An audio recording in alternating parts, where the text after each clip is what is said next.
Secret script for Art World decision makers.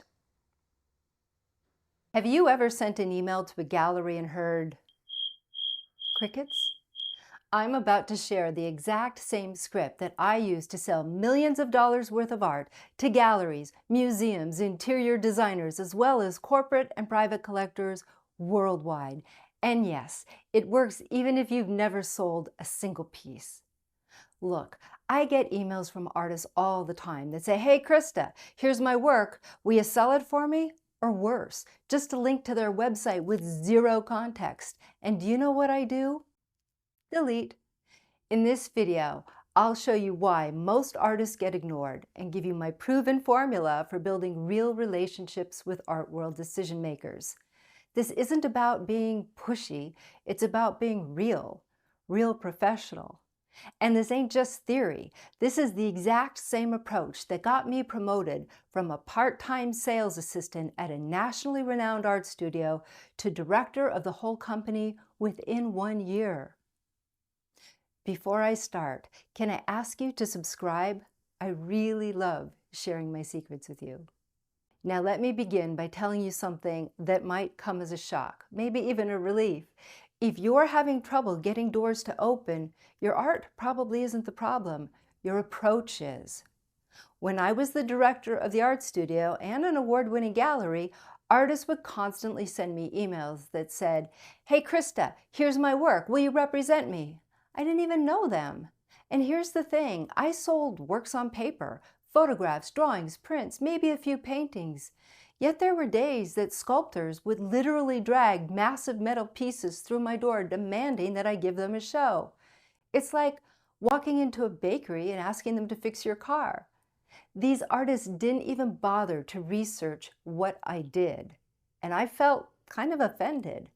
Artists do this constantly. They think just because someone sells art, they should sell their art. But here's what they're missing. Gallerists, curators, even interior designers, we all have our own aesthetic, our own areas of interest, our own audience that we have to serve.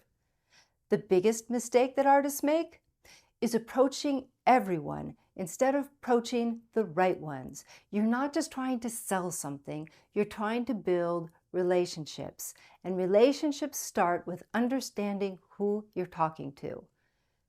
This might sound old school, but when I first started selling art, I did it through cold calling, picking up the telephone and calling strangers. Seriously. And yes, it was about as soul-destroying as it sounds. Until I had lunch with a very successful art dealer who shared her secret. She said, "Krista, the art business is like any business. It's all about relationships." And that inspired me to change my approach completely. Instead of just trying to sell something, I started building relationships. Instead of calling strangers, I was making friends. So how do you do that? You begin with research, but not surface level research. If you're going to reach out to an art world decision maker, I want you to really understand who this person is and what they do. Make sure that this is a good fit before you take one more step. Check their social media, study their website, read their interviews, look at their recent exhibitions, everything you can find. Do a deep dive. If they've written a book, read it before you ever contact them. I know, it's an investment. Most good relationships are. If you want to ask someone to make an investment in you, you've got to make an investment in them first. Make sense? You're going to be looking for two things. First, are they actually a good fit for your work? And second, what can you genuinely appreciate about what they do or who they are? I remember I once contacted a curator and I was doing my research and I saw on social media that she had a Dalmatian dog. I had a Dalmatian too. When I reached out to her, I mentioned this little fact and shared a photo of my dog Dottie. Well, she couldn't help but fall in love. Suddenly, we weren't strangers. We were two people who understood the chaos of living with spotted dogs. That led to a real human connection, or in this case, a canine connection. And that led to a real conversation about art. Here's the key. This isn't about being creepy or stalking someone. It's about being truly interested in who they are and what they do. Real relationships start with caring enough to know who you're talking to. Okay, you've done your research and you're confident that this person could be a good connection. Then it's time to get to work. Follow them on social media. Like, comment, share, take an interest. Again, don't be creepy or sycophantic. Be interested. By investing this time into building an online relationship, they might even recognize your name by the time you're ready to hit their inbox. And when you are ready to hit their inbox, this is what you're going to do. Now grab a pen, artist. This is the magic formula that will transform how people respond to you. Whenever you reach out to someone, I want you to follow this formula.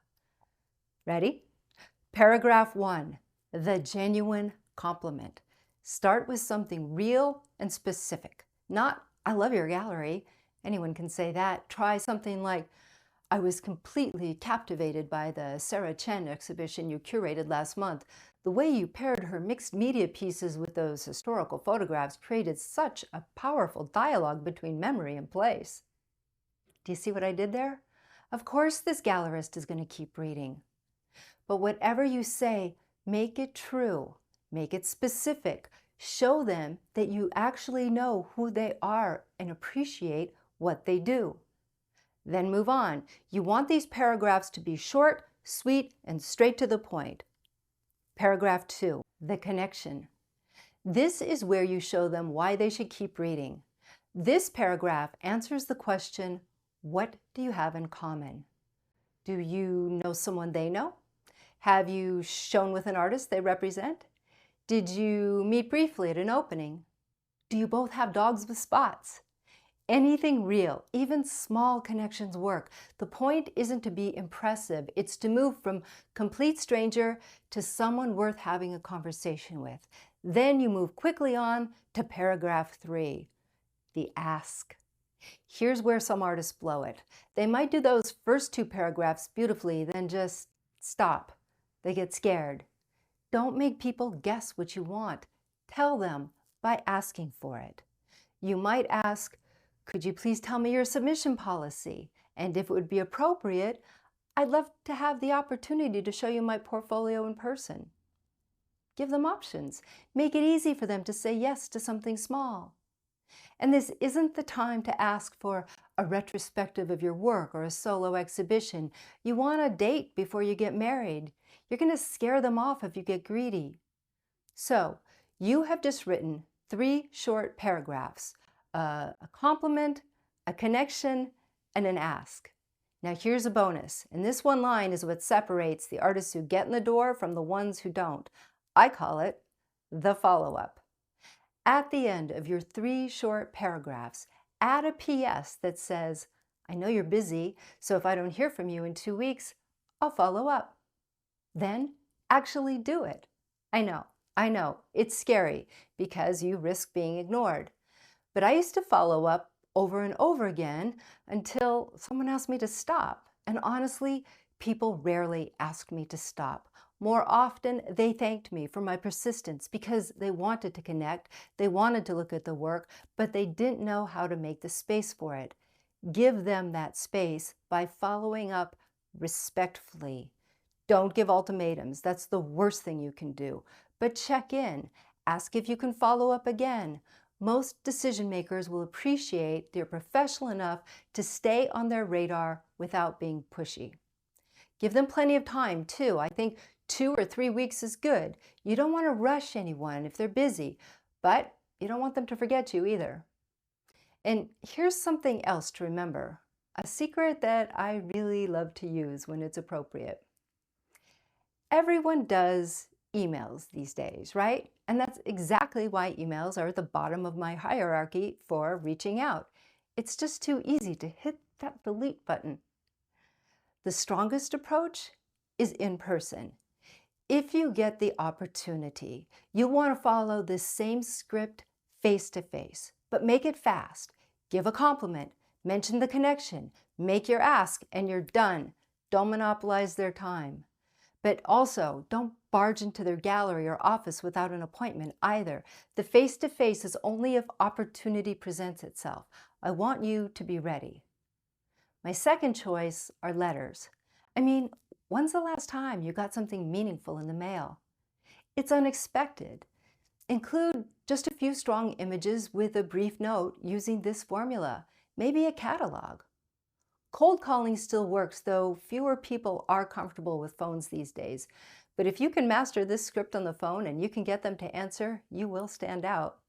The key is this: however you reach out, you're building a relationship. You're not just trying to get something from someone. You're starting a conversation between professionals who both care about art. If you've been able to follow them on social media first, you'll have laid a foundation for them to recognize your name, and you're much more likely to get their attention. When I first started working at that art studio as an assistant to the sales manager, our entire client base was represented by a few folders thrown into a box in the corner. By the time I left there, 10 years later, we had tall, deep filing cabinets crammed full with folders, and each folder represented a real relationship. Many of those people are still my friends today. And those files? Well, you won't believe this, but they've actually been collected by the Archives of American Art, and today they live in the Smithsonian Institute. Seriously. So the secret formula that I just shared has opened doors I never thought possible, and I know it'll work for you too. It may take extra time, but isn't that better than wasting time by sending blanket emails out into the void and never getting a response? All it takes is one real connection with the right person to change your career trajectory. Make that investment. If you want to dive deeper into building your art career professionally, then check out my work at theworkingartist.com. Stop waiting for the world to discover you, and let's show it who you are.